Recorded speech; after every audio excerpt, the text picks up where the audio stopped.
اعوذ باللہ من الشیطان الرجیم بسم اللہ الرحمن الرحیم وَإِذَا سَأَلَكَ عِبَادِي أَنِّي فَإِنِّي قَرِيبٌ أُجِيبُ دَعْوَةَ الدَّاعِ إِذَا دَعَانِ فَلْيَسْتَجِيبُوا لِي وَلْيُؤْمِنُوا بِي لَعَلَّهُمْ يَرْشُدُونَ۔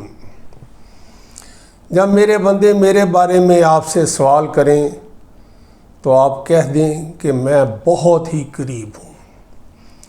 ہر پکارنے والے کی پکار کو جب کبھی وہ مجھے پکارے قبول کرتا ہوں، اس لیے لوگوں کو بھی چاہیے کہ میری بات مان لیا کریں اور مجھ پر ایمان رکھیں، یہی ان کی بھلائی کا باعث ہے۔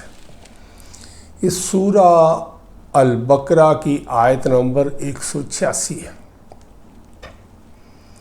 میرا اس صورت کے بارے میں یہ گمان ہے، اس آیت کے بارے میں اگر انسان اس ایک آیت کو سمجھ لے تو کبھی کسی غیر اللہ کو نہ پکارے گا، نہ مایوس ہوگا اور اللہ تعالیٰ کا قرب حاصل کر کے رشد کی منازل طے کر سکتا ہے۔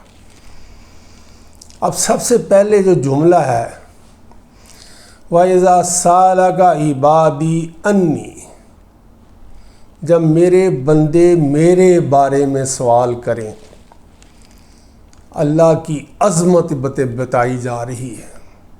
اللہ کتنا عظیم ہے، کتنا کریم ہے، کتنا فضل کرنے والا ہے۔ قرآن حکیم میں آتا ہے وَقَالَ رَبُّكُمُ ادْعُونِي أَسْتَجِبْ لَكُمْ إِنَّ الَّذِينَ يَسْتَكْبِرُونَ عَنْ عِبَادَتِي سَيَدْخُلُونَ جَهَنَّمَ دَاخِرِينَ۔ اور تمہارے رب کا فرمان سرزد ہو چکا کہ مجھ سے دعا کرو، میں تمہاری دعاؤں کو قبول کروں گا۔ یقین مانو جو لوگ میری عبادت سے خود سری کرتے ہیں اور وہ ابھی ذلیل ہو کر جہنم میں پہنچ جائیں گے۔ یہ سورہ غافر جسے مومن کہتے ہیں، اس کی آیت نمبر 60 ہے۔ یعنی ہمیں یہ سوچنا ہے، مقام اللہ تعالیٰ کا مقام سمجھنا ہے اور اللہ سے دعائیں کرنی ہیں، اس میں استکبار نہیں ہونا چاہیے۔ یہاں پہ یہ لفظ اس کے اندر آیا وَإِذَا سَأَلَكَ عِبَادِي أَنِّي، جب میرے بندے میرے بارے میں سوال کریں تو عبادی انی کی وضاحت قرآن حکیم کی یہ آیت کرتی ہے نبی عبادی انی انا الغفور الرحیم، میرے بندوں کو خبر دے دو کہ میں بہت ہی بخشنے والا اور بڑا ہی مہربان ہوں۔ یہ سورہ الحجر کی آیت نمبر 49 ہے۔ اب اللہ کتنا بخشنے والا ہے، کتنا مہربان ہے۔ اِنَّهُ كَانَ فَرِيقٌ مِّنْ عِبَادِي يَقُولُونَ رَبَّنَا آمَنَّا فَاغْفِرْ لَنَا وَارْحَمْنَا وَأَنْتَ خَيْرُ الرَّاحِمِينَ۔ میرے بندوں کی ایک جماعت تھی جو برابر یہی کہتی رہی، اے ہمارے پروردگار، ہم ایمان لا چکے، ہمیں بخش اور ہم پر رحم فرما، سب مہربانوں سے زیادہ مہربان ہے تو۔ یہ سورہ المومنون کی آیت 109 ہے۔ یعنی یہاں بتایا گیا کہ عبادی جو اللہ کے بندے ہوتے ہیں وہ کیا کہتے ہیں، یقولون ربنا آمنا، اے اللہ ہم تم پر ایمان لائے، فاغفر لنا، پس معاف کر دے، وارحمنا، ہمارے اوپر رحم کر، وانت خیر الراحمین، تو بہترین مہربانوں میں سے مہربان ہے۔ اب عبادی جو اللہ کے بندے ہیں، اللہ حدیث میں قرآن حکیم کے بعد حدیث میں ان کی بتائی گئی ہے کہ ان کی عظمت کیا ہے۔ حدیث میں الفاظ آتے ہیں انظر الی عبادی قد قضا فریدہ ثم انظر الاخری، میرے بندوں کو دیکھو، انہوں نے ایک فرض ادا کر لیا اور دوسرے فرض کی ادائی کے لیے وقت کا انتظار کر رہے ہیں۔ یہ حدیث کے الفاظ ہیں. حدیث سماعت فرمائیں. ان عبداللہ بن عمر قال صلینا مع رسول اللہ صلی اللہ علیہ وسلم مغرب فرجع من رجع وعقب من عقبہ فجاء رسول اللہ صلی اللہ علیہ وسلم مسرعا قد حفظه النفس وقد حسر عن رقبته فقال ابشروا هذا ربكم قد فتح باب من باب السماء فيبحي بكم الملائكة فيقول انظروا إلى عبادي قد قضوا فریضہ وهم ينتظرون اخرى. حضرت عبداللہ بن عمر رضی اللہ تعالیٰ سے روایت ہے کہ انہوں نے فرمایا ہم رسول اللہ صلی اللہ علیہ وسلم کے ساتھ مغرب کی نماز ادا کی. اس کے بعد جیسے ہی واپس جانا تھا واپس چلے گئے اور جسے بیٹھنا تھا وہ بیٹھا رہا. اتنے میں رسول اللہ صلی اللہ علیہ وسلم تیزی سے تشریف لائے. آپ کا سانس پھولا ہوا تھا اور آپ نے گھٹنوں کو سے کپڑا اٹھا رکھا تھا. آپ نے فرمایا ابشروا خوش ہو جاؤ ھذا ربکم قد افتح باب من ابواب السماء کہ تمہارے رب نے آسمان کا ایک دروازہ کھول دیا ہے. وَيُبَحِّي بِكُمُ الْمَلَائِكَةُ فرشتے اس کے سامنے تمہارا ذکر فخر سے کر رہے ہیں اور فرما رہا ہے میرے بندوں کو دیکھو انہوں نے ایک فرض ادا کیا اور دوسرے فرض کی ادائیگی کے وقت کا انتظار کر رہے ہیں. اللہ کے بندے کیا کرتے ہیں؟ اللہ کی عبادت خلوص کے ساتھ کرتے ہیں. تو یہ اسنادہ صحیح ابن ماجہ حدیث 801.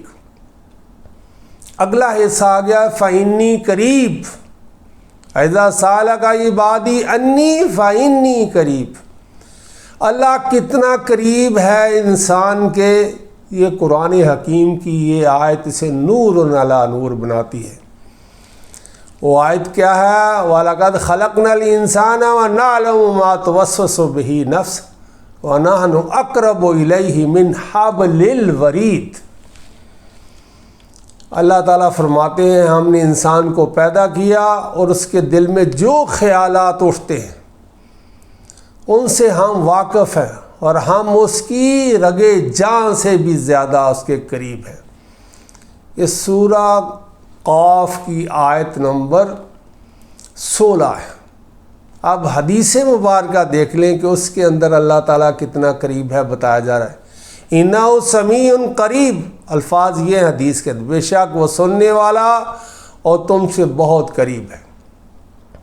حدیث سماعت فرمائیں عن ابی موسیٰ الاشعری رضی اللہ عنہ قال كنا مع رسول اللہ صلی اللہ علیہ وسلم فقلنا اذا اشرفنا على وادی حلقنا وکبرنا وارتفعت اصواتنا فقال نبی صلی اللہ علیہ وسلم یا ایھا الناس اربعوا ما انفسکم فانکم لا تدعوا اسمع ولا غائب انہ معکم انہ سمیع قریب تبارک اسم اللہ تبارک اسمہ وتعالی جدہ. ابو موسیٰ اشعری رضی اللہ تعالیٰ نے کہا کہ ہم ایک سفر میں تھے رسول اللہ صلی اللہ علیہ وسلم کے ساتھ. جب ہم کسی وادی میں اترتے تو لا الہ الا اللہ اور اللہ اکبر کہتے تو ہماری آوازیں بلند ہو جاتی ہیں. اس لیے حضور صلی اللہ علیہ وسلم نے فرمایا اے لوگو اپنی جانوں پر رحم کھاؤ کیونکہ تم کسی بہرے یا غائب اللہ کو نہیں پکار رہے. وہ تو تمہارے ساتھ ہی ہے بے شک وہ سننے والا اور تم سے بہت ہی قریب ہے. انہ سمیع قریب. وہ جو سننے والا ہو جو میرے قریب ہو جو میری شارک سے بھی زیادہ قریب ہو تو اسے پکارنا چاہیے یا کسی غیر اللہ کو پکارنا چاہیے. وہ برکتوں والا تبارک اسمہ و تعالی جدہ وہ برکتوں والا اس کا نام اور اس کی عظمت بہت ہی بلند ہے۔ صحیح بخاری حدیث 2992۔ اگلا تیسرا حصہ آ گیا اجیب الدعوت داعی اذا دعان۔ جب پکارنے والا پکارتا ہے تو وہ اس کی دعوت کو وہ قبول کرتا ہے۔ پکارو تو صحیح، شرک کے بغیر پکارو، صرف اسی واحد ذات کو پکارو، کسی کا کوئی واسطہ اس میں نہ ڈالو۔ قرآن حکیم اس حصے کی وضاحت، اس کو نور اس طرح بناتا ہے، امن یجیب المضطر اذا دعا فیکشف السوء ویجعل لکم خلفاء الارض اِلٰہ مع اللہ قلیلا ما تذکرون۔ بہت ہی پیاری دعا ہے اور الفاظ اتنے زبردست ہیں، یہ اللہ سبحانہ تعالیٰ کے الفاظ ہیں۔ بے کس کی پکار کو جب کہ وہ پکارے کون قبول کر کے سختی کو دور کر دیتا ہے اور تمہیں زمین کا خلیفہ بنا دیا، اتنا بڑا مقام تمہیں دیا کہ اللہ تعالیٰ کے ساتھ اور بھی معبود ہے، الٰہ مع اللہ، کہ اللہ کے ساتھ اور بھی وہ معبود ہے، تم بہت کم نصیحت اور عبرت حاصل کرتے ہیں۔ قلیلا ما تتذکرون۔ یہ سورہ النمل جسے چونٹی کہتے ہیں اس کی آیت نمبر 62 ہے۔ اللہ کے بندو، اب حدیث مبارکہ سن لیں۔ عن ابی ہریرہ رضی اللہ عنہ قال قال رسول اللہ صلی اللہ علیہ وسلم ان اللہ یقول انا عند ظن عبدی بی وانا معہ اذا دعانی اجیب دعوت الداعی اذا دعان۔ اس کی وضاحت یہ حدیث مبارک کر رہی ہے۔ حضرت ابو ہریرہ رضی اللہ تعالیٰ عنہ سے روایت ہے کہ کہا رسول اللہ صلی اللہ علیہ وسلم نے فرمایا، اللہ تعالیٰ فرماتا ہے میرا بندہ میرے بارے میں جو گمان کرتا ہے میں اس کو پورا کرنے کے لیے اس کے پاس ہوتا ہوں، اور جب وہ مجھے پکارتا ہے تو اس کے میں ساتھ ہوتا ہوں، اور اللہ کو خالص توحید کے ساتھ پکارو، وہ تمہاری سنتا بھی ہے، وہ تمہاری مدد بھی کرے گا، کسی اور الہ کے پاس جانے کی ضرورت نہیں۔ صحیح مسلم حدیث 2686۔ اب ایک اور حدیث سماعت فرمائیں۔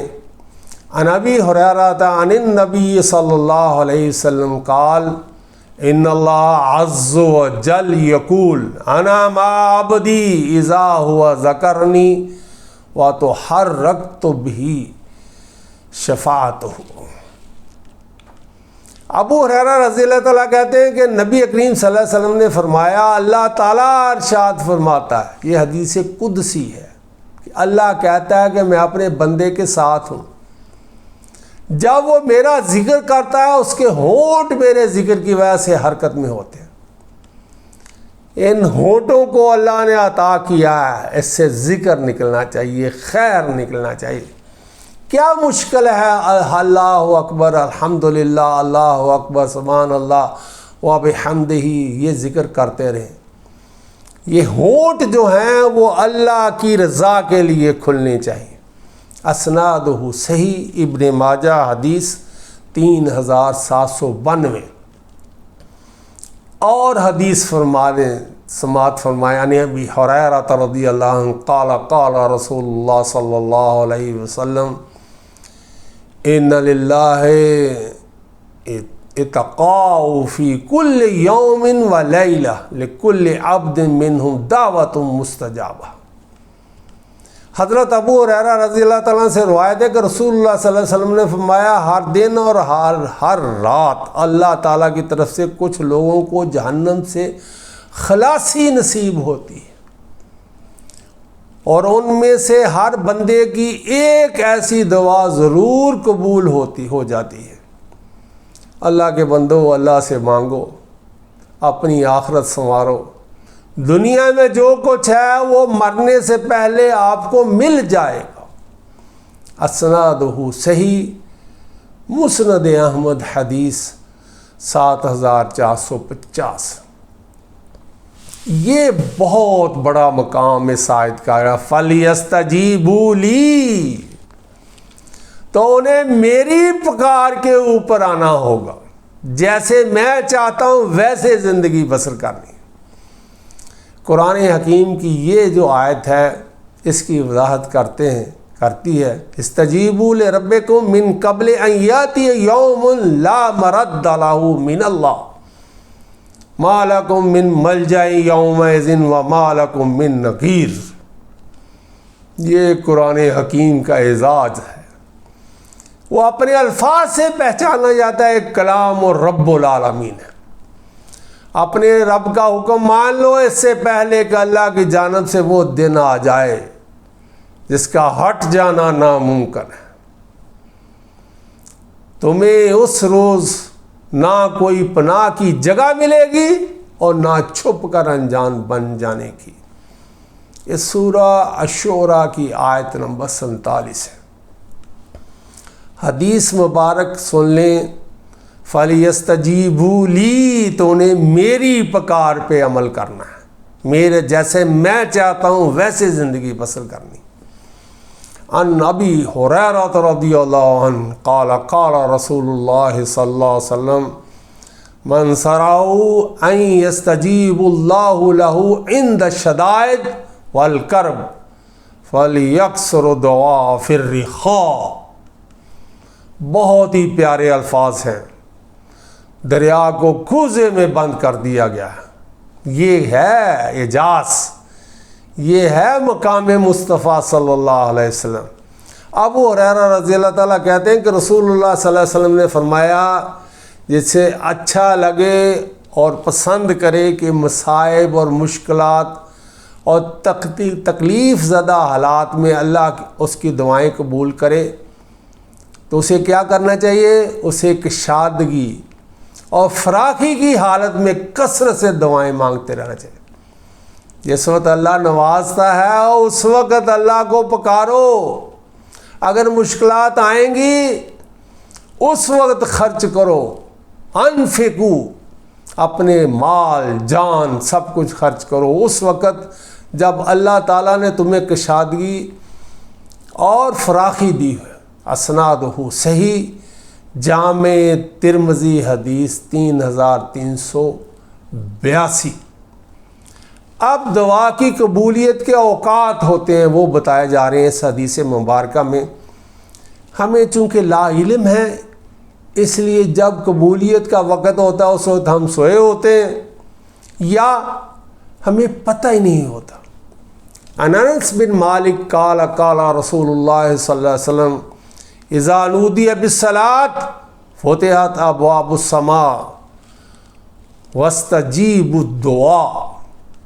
اب یہ دیکھ لیں، انس رضی اللہ تعالیٰ روایت کرتے ہیں، بیان کرتے ہیں کہ رسول اللہ صلی اللہ علیہ وسلم نے فرمایا، جب نماز کے لیے اذان دی جائے تو آسمان کے دروازے کھول دیے جاتے ہیں اور دعا قبول ہوتی ہے۔ جب اذان ہو تو اس وقت یہ دعا جو ہے نا وہ قبولیت کا وقت ہوتا ہے۔ السلسلہ صحیحہ حدیث نمبر 710۔ اب دوسری کس وقت دعا جو ہے قبول ہوتے ہیں؟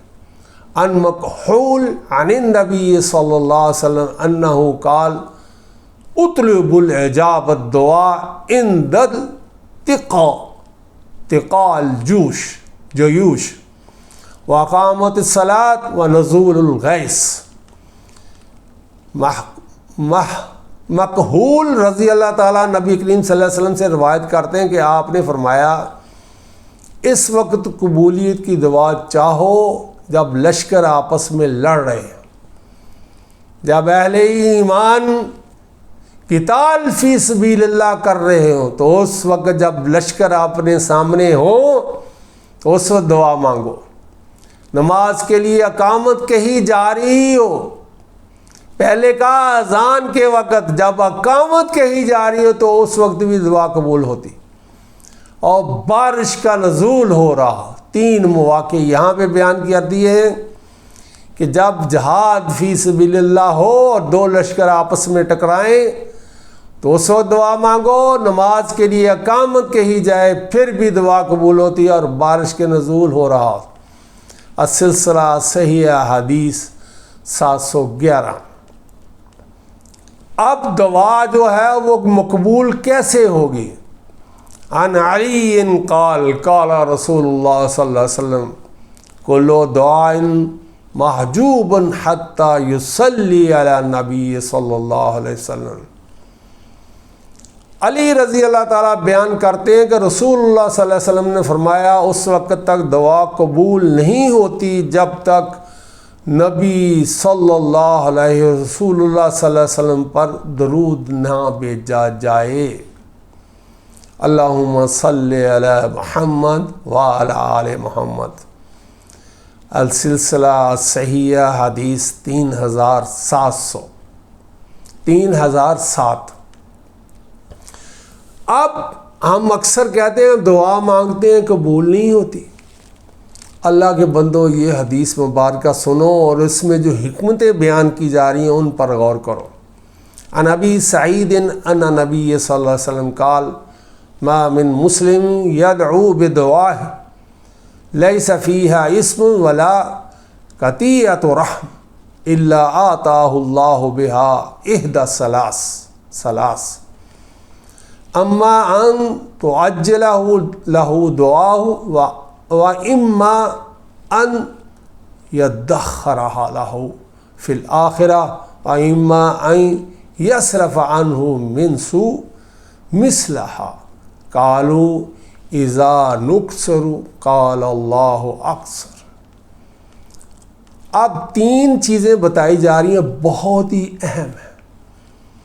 ابو سعید رضی اللہ تعالیٰ کہتے ہیں کہ نبی کریم صلی اللہ علیہ وسلم نے فرمایا کوئی بھی مسلمان جب کوئی ایسی دعا کرتا ہے جس میں کوئی گناہ نہ ہو، کسی مسلمان کے لیے بد دعا نہ ہو اور نہ صلہ رحمی کے خلاف ہو، نہ اپنوں کے لیے بد دعا ہو، اللہ کے بندو یہ دعا کرتے ہوئے کھلا دل رکھا کرو، تو اس میں کوئی گناہ کی بات نہ ہو، نہ صلہ رحمی کے خلاف ہو، تو اللہ اس دعا کو قبولیت میں 3 میں سے کوئی ایک چیز عطا کرتا ہے۔ یعنی دعا آپ نے مانگ لی، اللہ 3 چیزیں پیدا کر دیتا ہے، اس میں سے کوئی ایک آپ کو دے دیتا ہے۔ پہلی چیز کیا ہے؟ یا تو اس دعا کی کو جلد ہی پورا کر دیتا ہے، یا تو وہ دعا فوراً قبول ہو جاتی ہے۔ نمبر 2 کیا ہے؟ یا اس دعا کو اس کے لیے آخرت کے لیے محفوظ کر لیتا ہے۔ آپ دیکھیں فوراً قبول ہوگی تو دنیا کے لیے مانگا تھا نا وہ مل گئی، لیکن اگر وہ آخرت کے لیے محفوظ کر دیتا ہے اس دعا کو تو اور کیا ہمیں چاہیے؟ یہ دوسری چیز ہے۔ اور اس دعا کے بدلے اس پر آنے والی پریشانیوں کو ٹال دیتا ہے۔ آپ کی دعا قبول ہو گئی ہے، وہ آپ کو جو پریشانیاں آتی تھیں ان کو ٹال دیا، وہ تو ہمارے علم میں نہیں ہے۔ اس دعا کو محفوظ کر لیا، یہ بھی ہمارے علم میں نہیں۔ تو اللہ سے مانگو۔ اسنادہ حسن مسند احمد 10,749۔ اللہ کے بندو اللہ سے پھر کثرت سے دعائیں مانگو۔ اب آ گیا فَلْيَسْتَجِيبُوا لِي کی وضاحت ہوگی، وَلْيُؤْمِنُوا بِي، تو انہیں اللہ پر ہی ایمان لانا ہے، اس کی پکار کے اوپر لبیک کہنا ہے۔ وَلْيُؤْمِنُوا بِي، اللہ کہتا ہے پھر مجھ پر ایمان لا۔ اور اس کے بارے میں اسے نور علی نور یہ حدیث، یہ قرآنی آیت بناتی ہے، اور یہ سورہ جن کی ہے۔ اور جنوں نے کیا کہا؟ وَأَنَّا لَمَّا سَمِعْنَا الْهُدَى فَآمَنَّا بِهِ وَمَن يُؤْمِن بِرَبِّهِ فَلَا يَخْفُ بَخْسًا وَلَا رَحَقًا۔ ہم نے ہدایت کی بات سنتے ہی اس پر ایمان لے۔ جنوں نے جب محمد رسول اللہ علیہ وسلم سے قرآن سنا تو اسی وقت ایمان لائے، اور جو بھی اپنے رب پر ایمان لائے گا اسے نہ کسی نقصان کا اندیشہ ہوگا، نہ ظلم و ستم کا۔ یہ جن کہہ رہے ہیں فَمَن يُؤْمِن بِرَبِّهِ فَلَا يَخَافُ بَخْسًا وَلَا رَحَقًا، اسے کسی قسم کا نقصان نہیں ہوگا۔ ہم جنوں سے ڈرتے ہیں، اور جن کتنا ایمان ان کا مضبوط تھا، وہ کسی کا نقصان نہیں ہوگا، نہ اس میں ظلم و ستم ہوگا۔ یہ سورہ جن کی آیت نمبر 13 ہے۔ آخری حصہ آ گیا جو بہت ہی حکمت والا ہے، لعلہم یرشدون، ممکن ہے وہ ہدایت اور رشد کی منازل جب وہ طے کر لیں، جو اس آیت پر عمل کریں۔ اور اس کے بارے میں قرآن حکیم کی یہ آیت سورہ کاف کی ہے، وَإِذْ أَوِّ الْفِتْيَةُ إِلَى الْكَهْفِ فَقَالُوا رَبَّنَا آتِنَا مِن لَّدُنكَ رَحْمَةً وَهَيِّئْ لَنَا مِنْ أَمْرِنَا رَشَدًا۔ اور چند نوجوان تھے جو غار میں پناہ لی تھی، وہ دعا کی، اے ہمارے پروردگار ہمیں اپنے پاس سے رحمت عطا فرما، ہمارے کام میں ہمارے لیے راہ یابی کو آسان کر دے۔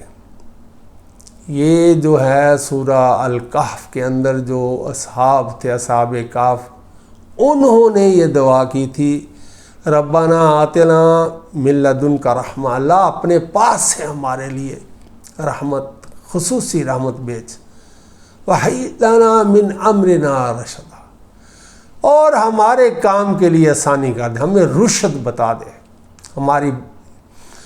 اور اس کے بعد اگلی آیت ہے، یہ جو 10 نمبر تھی سورہ کاف کی، اور یہ سورہ جن کی، یہدی الی الرشد فآمنا بہ ولن نشرک بربنا احدا۔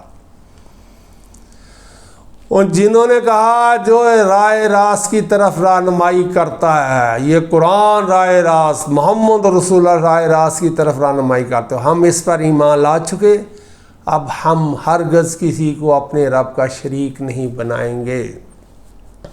وَإِذَا سَأَلَكَ عِبَادِي أَنِّي فَإِنِّي قَرِيبٌ وَلَن نُشْرِكَ بِرَبِّنَا أَحَدًا۔ یہ رشد کی منزل ہے، یہدی الی الرشد، اللہ جو رہنمائی کرتا ہے راہ راست کی طرف، فآمنا، اس پر ہمیں ایمان لانا چاہیے، وَلَن نُشْرِكَ بِرَبِّنَا أَحَدًا، تو اللہ کے ساتھ کسی کو شریک نہیں ٹھہرانا چاہیے۔ یہ حدیث مبارک بہت عظیم ہے، طویل ہے، اس میں الفاظ ہیں، اللہم انی اسألک الثبات فی الامر وعزیمۃ علی الرشد، اے اللہ میں تجھ سے دین میں ثابت قدمی اور استقامت اور رشد و ہدایت، مضبوطی سے قائم رہنے کا سوال کرتا ہوں۔ حدیث مبارک سن لیں، عن شداد بن اوس رضی اللہ عنہ قال قال علی رسول اللہ صلی اللہ علیہ وسلم، یا شداد بن اوس اذا رأیت الناس قد اکتنزوا الذهب والفضة فاکنزوا هؤلاء کلمات، اللہم انی اسألک الثبات فی الامر وعزیمۃ علی الرشد واسألک موجبات رحمتک وعزائم مغفرتک واسألک شکر نعمتک وحسن عبادتک واسألک قلبا سلیما ولسانا صادقا واسألک من خیر ما تعلم وأعوذ بک من شر ما تعلم واستغفرک لما تعلم انک انت علام الغیوب۔ بہت ہی پیاری حدیث ہے، بہت ہی زبردست ہے۔ سیدنا شداد بن اوس رضی اللہ تعالیٰ بیان کرتے ہیں کہ رسول اللہ صلی اللہ علیہ وسلم نے مجھے فرمایا، شداد بن اوس، جب تم لوگوں کو سونا اور چاندی کے خزانے جمع کرتے ہوئے دیکھو تو یہ دعا کثرت سے پڑھ لینا، یعنی دنیا سمیٹنے والے لوگوں کو جب تم دیکھو تو یہ دعا پڑھنا۔ وہ کیا ہے دعا؟ اللہم انی اسألک الثبات فی الامر، اے اللہ میں تجھ سے دین پر ثابت قدمی اور ہدایت کی پختگی کا سوال کرتا ہوں، ہاں جی، وعزیمۃ علی الرشد، اللہ مجھے رشد عطا فرما، ہدایت پہ رکھ، میں تجھ سے تیری رحمت کے واجب کرنے اور تیری مغفرت کو لازم کرنے والے امور کا سوال کرتا ہوں، میں تجھ سے تیری نعمتوں کا شکر ادا کرنے اور اچھے انداز میں عبادت کرنے کا سوال کرتا ہوں، میں تجھ سے سلیم قلب، سلیم دل اور سچی زبان کا سوال کرتا ہوں۔ میں تجھ سے ہر بلائی کا سوال کرتا ہوں جسے تو جانتا ہے، ہر اس برائی سے تیری پناہ چاہتا ہوں جو تیرے علم میں ہے، اور تجھ سے ان گناہوں کی بخشش چاہتا ہوں جو تیرے علم میں ہے۔ بے شک تو غیبوں کو خوب جاننے والا ہے۔ بہت ہی زبردست، بہت ہی پیاری اور حکمت سے بھرپور دعا ہے، اسے ہمیں یاد کرنا چاہیے۔ السلسلہ الصحیحہ حدیث 3228۔ اللہ کے بندو، اس آیت کی طرف آؤ اور اپنا اوڑھنا بچھونا اس آیت کو بنا لو۔ وَإِذَا سَأَلَكَ عِبَادِي أَنِّي فَإِنِّي قَرِيبٌ أُجِيبُ دَعْوَةَ الدَّاعِ إِذَا دَعَانِ فَلْيَسْتَجِيبُوا لِي وَلْيُؤْمِنُوا بِي لَعَلَّهُمْ يَرْشُدُونَ۔ جزاک اللہ خیرا۔